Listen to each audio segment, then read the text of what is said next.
Lo peor que hice en mi vida ocurrió hace 12 años, cuando tenía 16 años y vivía en Cleveland, Ohio. Fue en el principio del otoño, cuando las hojas estaban empezando a volverse naranjas y la temperatura empezaba a decaer, haciendo alusión al frío helado que estaba a pocos meses de distancia.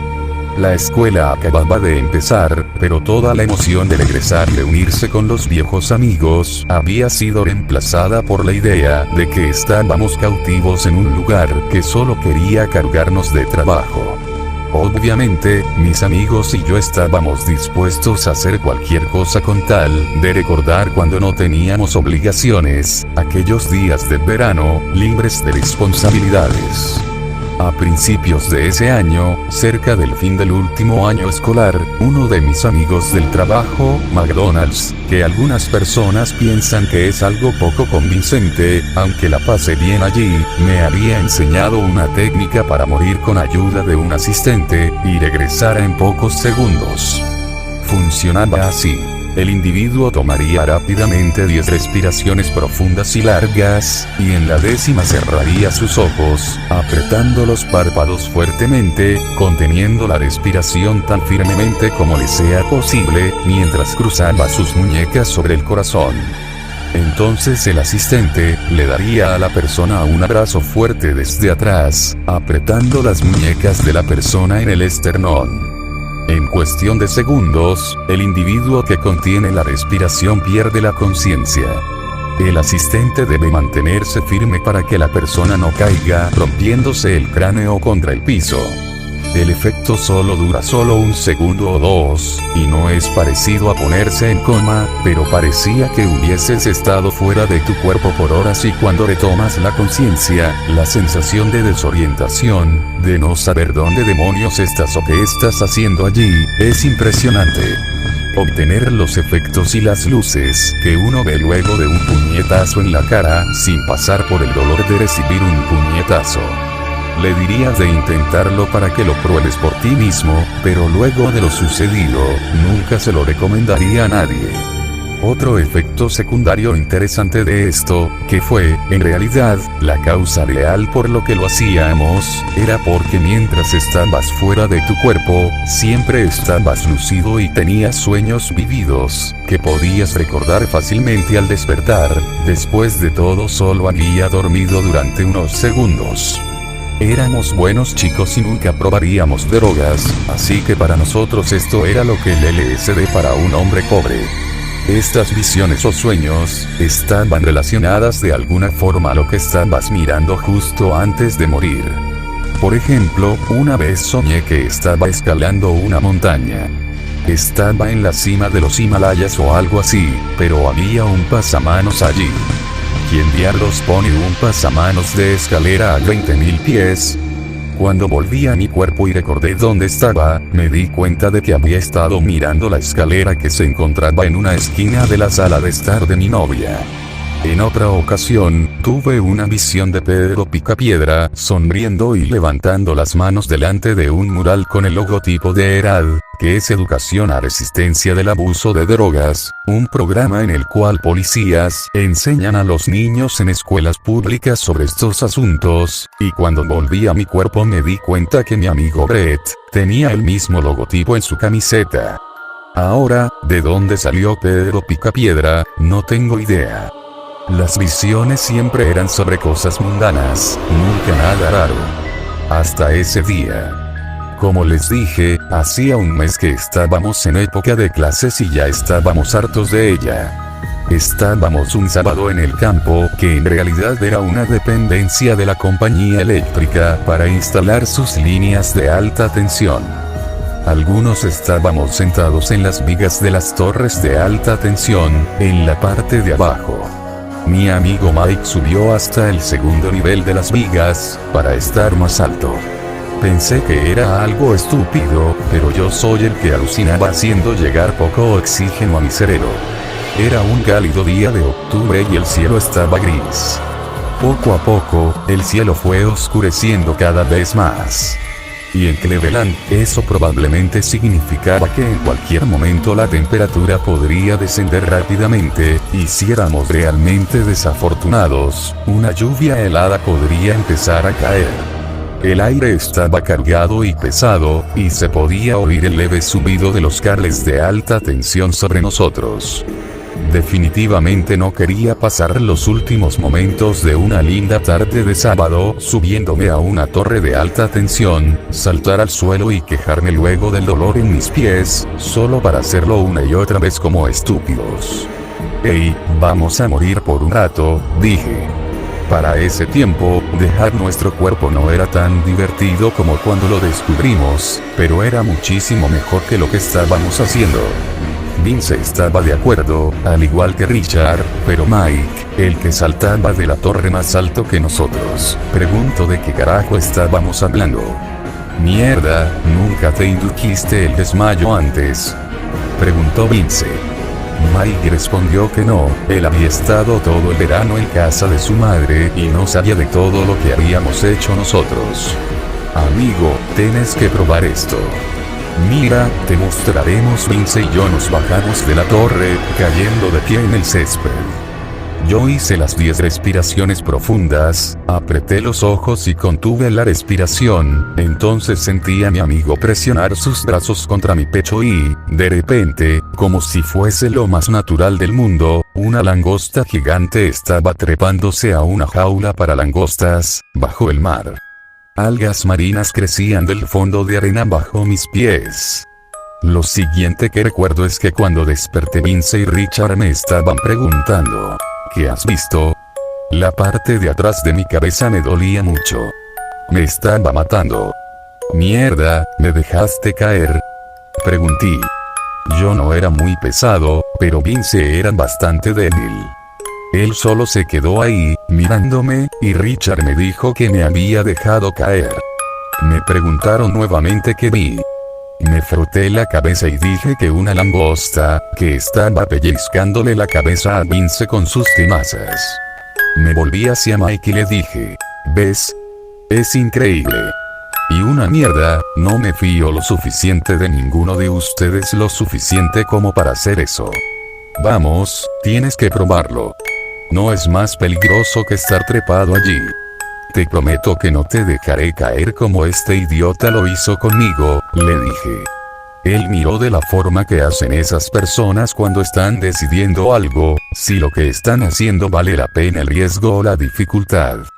Saltó de donde estaba, se incorporó y dijo, bien, solo una vez. Si al menos lo hubiese pensado un poco más, o se hubiese negado. Repitió las 10 respiraciones profundas, conmigo como asistente para asegurarse de que no caería. Contuvo la respiración y yo lo ayudé a caer en ese otro lugar. Es algo que siempre me lamenté, y cuando pienso en todas las cosas que desearía haber hecho de otra manera en mi adolescencia. Chicas por las que no me jugué lo suficiente, clases en las que tuve que haberme esforzado más y todas esas cosas que nunca tuve que haber hecho, como haberle dado ese abrazo de oso a Mike, llevándolo a un estado de inconsciencia. Sentí el cambio del peso muerto en mi pecho, y él era un chico robusto así que me aseguré de dejarlo suavemente en el piso para que no se lastimara. Justo cuando tocó el suelo, volvió en sí. Despertó gritando. Mierda, mierda, aléjense de mí, gritaba, al tiempo que se levantó de un salto, agitando sus brazos alrededor de su cabeza. Todos saltamos para atrás, con miedo de ser golpeados por su frenesí. Después de unos 5 segundos, el doble de lo que tardábamos generalmente en darnos cuenta de dónde estábamos y qué estábamos haciendo, él se tranquilizó. Mierda, mierda, mierda, jadeaba. Respiraba con dificultad, tomando respiraciones profundas. Se quedó allí, encorvado, hasta que cayó de rodillas. De espaldas a nosotros, comenzó a mecerse, retorciendo las manos y murmurando. Santa Madre de Dios, ¿qué demonios has visto?, dijo Vince. Pero Mike no respondía. Me acerqué lentamente y a medida que me acercaba, le escuchaba sollozar en silencio. Eso en nuestro mundo de machos es castigado con la muerte, pero por supuesto nadie dijo nada. Apoyé una mano en su hombro. Pero en cuanto lo toqué, dio un grito y saltó para atrás golpeándose la espalda con la torre. Se abrazó a la columna de la torre, mirándonos con ojos desorbitados, una mirada de temor absoluto. Pensaría quizás que éramos demonios del abismo del infierno. Si en algún momento pensé que estaba bromeando con nosotros, esa mirada me sacó de mis dudas. Eso y lo que sucedió después, claro. Ninguno dijo nada. A los 10 minutos, Mike se había tranquilizado lo suficiente para que Richard lo acompañara a su casa. La temperatura había decaído y comenzó a llover. Le dije a Vince que me iba a mi casa, y le dije que nos veíamos mañana. Siempre pasábamos los días lluviosos jugando Mortal Kombat en nuestro SNES, pero no dijo nada. Probablemente quería un tiempo a solas para reflexionar sobre lo que había pasado. Como yo. Al día siguiente fui a ver cómo estaba Mike, pero él y su familia se habían ido todo el día. Le pregunté más tarde cuándo se había ido, pero no me respondió. Creo que fue a un psiquiatra, puesto que cuando lo vi nuevamente, el martes, parecía estar mejor. Me imagino que utiliza algún medicamento para los nervios, pero eso son solo conjeturas mías. Los días siguientes nos juntábamos normalmente con los chicos, pero Mike permanecía en silencio, sin decir que había visto. Hablábamos de cosas sin importancia. No fue hasta el sábado siguiente cuando contó lo que pasaba. Estábamos caminando por una calle tranquila del barrio, hacia el puente peatonal de madera que cruza el arroyo. Yo hablaba de una chica mayor que conocía, cuando de repente, él dijo: "No voy a estar aquí mucho más tiempo". ¿Cómo?, dije yo. "Vendrán de nuevo esta noche, yo no creo que sea capaz de aguantar esta vez". ¿De qué estás hablando? ¿Quién vendrá esta noche, Mike? Las manos, las voces. En ese punto yo ya estaba asustado. Balbuceé estúpidamente un par de veces y luego dije, estúpidamente: ¿qué manos? Por la noche miro el árbol por la ventana y luego todo se pone negro. Y veo decenas, cientos, miles de ellas empujando contra el vidrio. ¿Y tú qué haces entonces?, pregunté. Retrocedo. Durante toda la noche, pero estoy cansado. No puedo mantenerlas más tiempo fuera. ¿Y las voces? Las voces dicen que tengo que dejarlas entrar, voces de niños pequeños.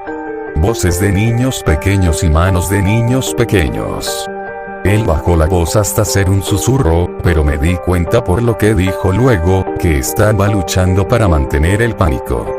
A veces, veo sus caras, dijo con voz temblorosa. Lo acompañamos a su casa.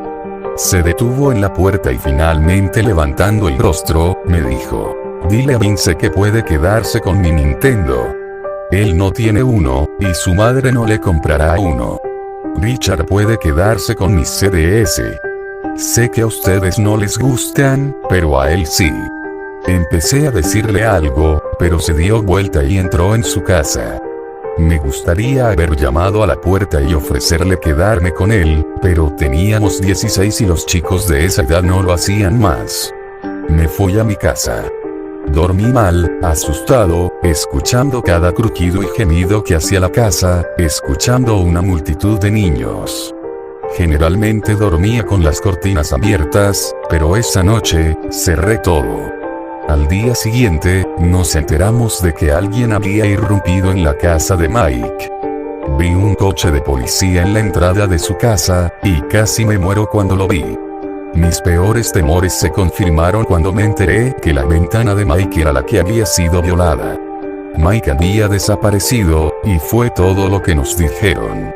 Nos hicieron muchas preguntas, y parecíamos más culpables que la mierda, cuando decíamos que no sabíamos qué había pasado. Lo cual, no era del todo cierto. Ellos buscaban algún pervertido que haya secuestrado a Mike, pero no obtuvieron información de nosotros puesto que no teníamos nada que ver. Su foto aparecía en todos lados, y todavía lo están buscando. Cuando todo terminó, me fui a la biblioteca para investigar qué había pasado, puesto que la internet no era tan eficiente en esa época. No encontré mucho. Lo más cercano que encontré fue algo que descubrí después, en mi clase de Historia Universal.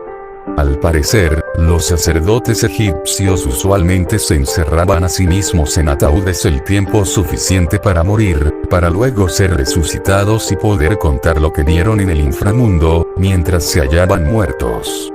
Solo puedo pensar que por el clima, o por la electricidad en el aire, Mike pudo tener una experiencia más poderosa a la nuestra, ya que habíamos hecho eso cientos de veces y nada raro había pasado.